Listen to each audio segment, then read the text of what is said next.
Today we're making a tomato soup and a grilled cheese, otherwise known as a toasty. It's a quick, simple recipe, it comes together really nicely, and it's perfect for storing and reheating. This is everything we're going to need for today's recipe, and you can use all sorts of different ingredients to make it your own. Start with one large brown or red onion, roughly chop it. It's all getting blended later, so even pieces are all you need. And slow cooked onion is where the soup's natural sweetness comes from. It balances all of the acidity from the tomatoes.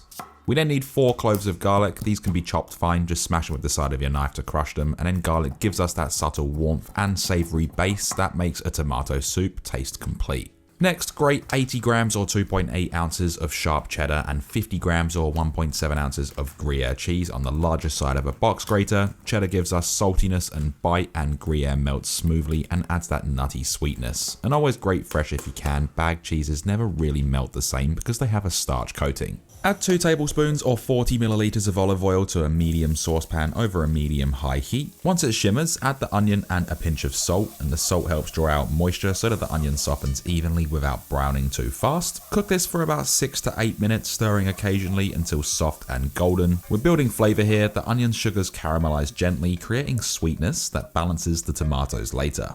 Next to go in is the garlic. All we need to do is mix this around and cook it for 1 minute, just enough to release its aroma without turning it bitter. Stir through 2 tablespoons or 40 grams of tomato paste and cook for 2 minutes until it darkens to that nice deep red color, which is caramelization. It removes raw acidity and adds a layer of savory umami.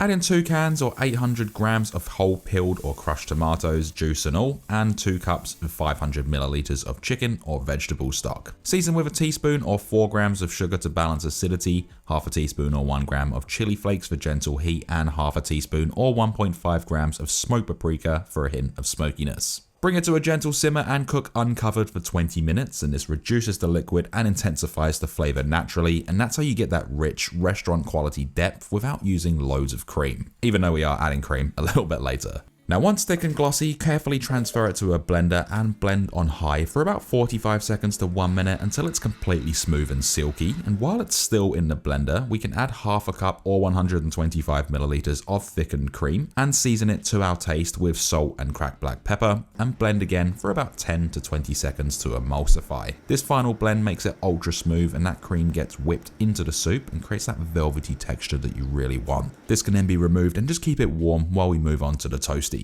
For the purpose of this video, I am making 1 toasty, but this recipe makes enough soup and cheese mix for about 4 servings. Start by spreading mayonnaise on the side of your base slice, and then we can add a generous layer of that cheddar and Gruyère mix, and then top with the second slice of bread and butter the outside. This layering keeps the cheese tight to the bread and the butter exposed to the heat, and it gives you maximum melt and crispness without any of the sogginess. Heat a skillet over medium to medium-high heat. Once it's hot, lay in the sandwich butter side down and place a small weight or another pan on top to compress it. Cook these for about 2 to 3 minutes per side until that bread is deep golden and the cheese has fully melted through, and keep an eye on the color. You want that nutty toasted flavor without burning the butter, and you can cook these however you like. Now to serve this, ladle the soup into bowls and then add a small drizzle of cream, and I like to swirl it around so you get that nice little rustic look. Top it with a little bit of cracked black pepper, and then finish with a few fresh basil leaves for that hint of aroma and nice color. Scrape your knife against the toasty crust, you'll hear that crunch, and then slice it in half to reveal that cheese oozing out. This is comfort food done properly, silky tomato soup and a golden crisp cheese toasty. So with all said and done, there's only one thing left to do,